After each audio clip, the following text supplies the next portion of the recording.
My name is Larry Simmons, and this is my story. The name of this disease I've got, they call it cerebellum ataxia. And they told me that it was in the MS family. The way the doctor explained it to me is that this disease attacks the bottom side of your brain. And eventually it deteriorates your muscles. When I would first get up, I couldn't just take off like everybody else does. I would have to stand there a minute and get my balance and all. I started out on a cane. Then I went from a cane to a walker. And there was one morning here, while I was still on the walker, I fell about 6 times in one morning. And then after that, I got to where I couldn't use the walker. That's why I'm in a wheelchair. My doctor down in Birmingham thought I needed physical therapy, which I did. And I called Alacare. Well, matter of fact, they called me and set up an appointment. And they've all been nice to me, especially Crystal. Usually when you first walk into a home, you can kind of just take a quick look around you and kind of see sometimes what needs are. I try to look at every aspect of their life, not just what's going on with their body, but what's going on behind the scenes when we're not there. Those are things we need to be looking at, the big picture, not just what's going on that day. So it's important to kind of identify just all the way around their overall well-being. What are their needs? And that's kind of what I did with Larry. I was able to walk in and I knew immediately that we needed to do some work there. I knew that I was going to be able to help, and it was such a good feeling.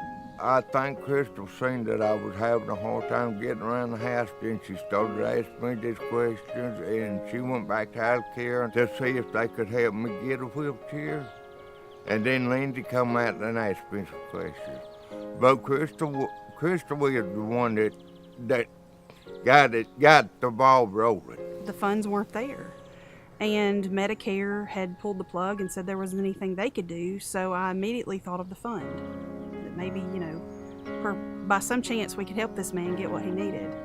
And it was such a good feeling because when I got to deliver his wheelchair that day, it was like showing up on Christmas morning with a bag full of toys. That day she called, it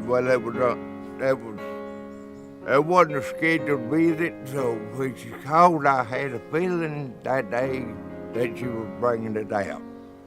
And I was really excited about it.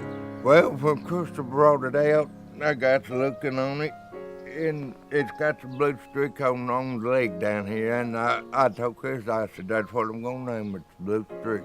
I can get around better in the house, and I can get around, go in and out the door better. Alacare, when they come in, they see you need help.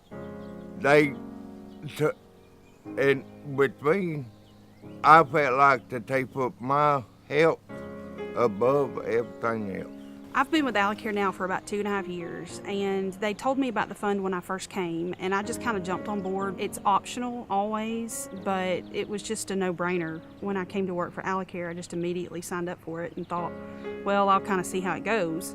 And then I met Larry, and it all made sense. This is why I contribute to the fund every pay period, is to help people like Larry and to be able to really see the difference that you can make with just very little contribution each pay period. It really makes a big difference in the bigger picture for people. I'm humbled every day that I go out into the field.